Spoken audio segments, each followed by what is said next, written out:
Hello and welcome to Autocar Professional. I'm here at the launch of the all-new Renault Triber and delighted to be joined by the MD of Renault India, Mr. Venkatram. Sir, hi. Hello. Pleasure to be with you here. Thank you. This is the first product in your Rethink Renault strategy. Yeah. Let's start with that. How will that play out in India and globally, how will that sort of trickle down and how important is the Indian market? So first of all, let me apologize to correct you. It's Renault.rethink. Okay. Okay. So that's the strategy which we are adapting. Yeah. And Love your precision and the focus on precision already. thank you very much.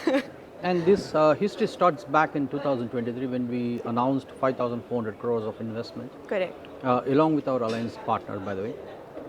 And it was then that we started looking up India for the next phase for us. We all know that we were not able to perform much and we continue to have global troubles and whether it is COVID, whether it is semiconductor, whether it is Russia-Ukraine war and many other things to follow. And all things which is a history now it's the time that we start performing. This is the first car which you see, Yes. the first baby with the new Renault logo and the new first product of Renault.rethink. And this will be followed by 3 more models in next 2 years from now. Yeah. And we are going to be covering from a segment of A segment, which is Squid. Then you have a B segment, which is Triber and Kiger playing the same game. And then we expand to B plus and the C SUV as well. So the range of products what we will have in next 24 months is from A till C. Got it. Which will cover all the full spectrum of the SUV market, of which is 65% today. Correct. And we will be most important player as well in the marketplace with the full range of vehicles with tech inside. I am very confident that we will have good amount of tech. Then we will have a lot of safety features, no doubt about it, Yeah. because human first program is already on the go. And you would have seen this, that this has 21 safety features as a standard pack right from the starting model to the last, which it is emotion model. And we'll continue across all the models which we are going to launch in the future. Got it. And this journey, I'm sure that it will lead to the success. And also very importantly is we have opened a design studio in Chennai, Correct. which is the largest outside France. Yeah. And that's a very important thing because you will understand how Renault globally or the corporate thinks about India. They are very aspirational with the current progress of Indian auto market. And not just that, but we also started acquiring 100% of the plant, which was earlier with Nissan. Now it's becoming Renault. What it means is that Renault will have the design, you'll have engineering, manufacturing, commercial, complete thing into one single entity. Greater production control, greater Decision making ability and That will execution be faster, ability correct. will be much faster. Whether you make small change, big change in designs, everything will be under one umbrella. Yeah. And furthermore, to reinforce that we will have one CEO for the whole Renault Group India.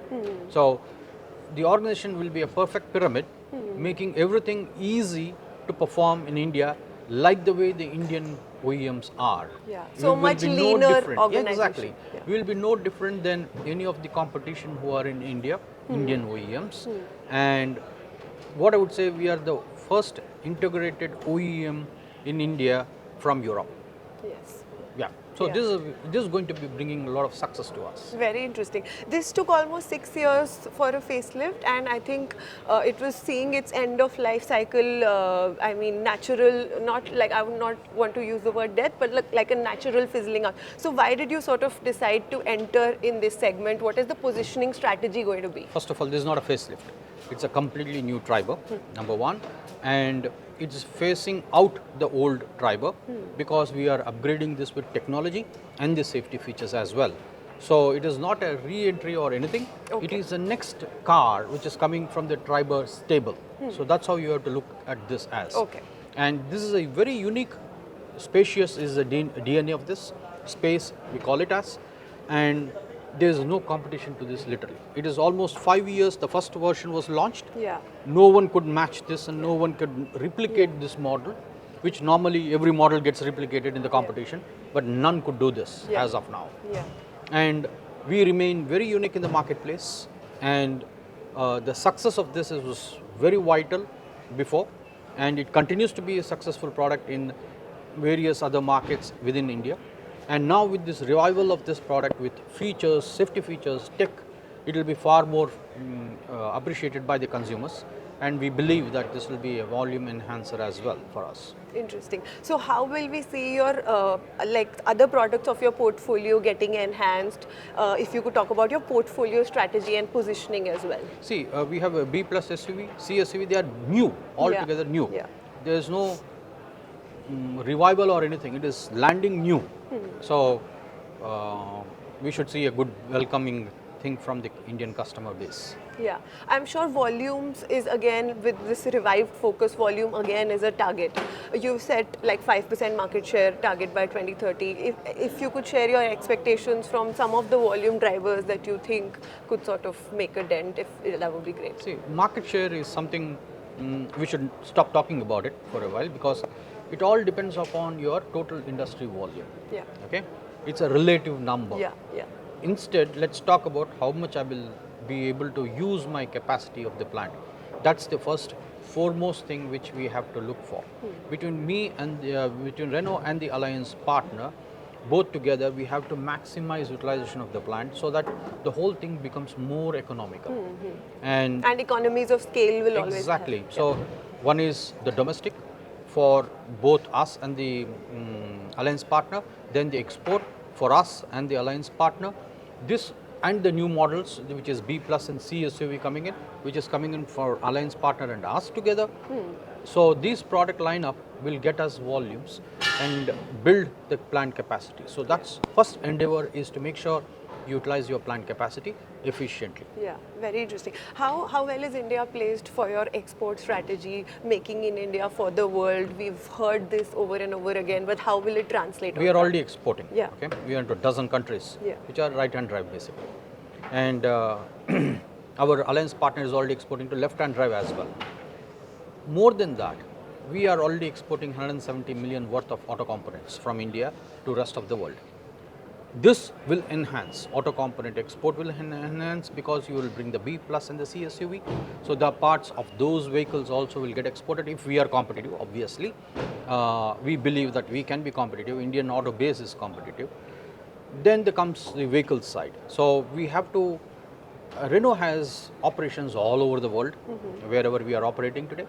And we have to show that we are equally competitive or better than the other countries where they are manufacturing, so that we get the business. Yeah. So it's internal healthy competition, which we have to play. Today I don't know how healthy we would be until I produce the cars, which Makes will be suitable for the rest of the world. So we have to wait and watch, and we have to become efficient. To become efficient, I have to use the plant as much as possible, as efficiently as possible. That's the clear focus at this point. Exactly. India is also going to have a multi-fuel powertrain. It's not going to be EVs, hybrids, or hydrogen, ethanol. It's going to be a mix of everything. How do you envision it globally, as well as, because globally also we're seeing a track back in terms of EV adoption, especially in Europe, markets like France and Germany, they're sort of seeing a lot of slowing in growth. I'm not saying growth is not happening, and even in India it's a very different story. It's not even taken off as much as in the Europe, China and US. So how do you see the story playing out for India? I'll tell you my thought process.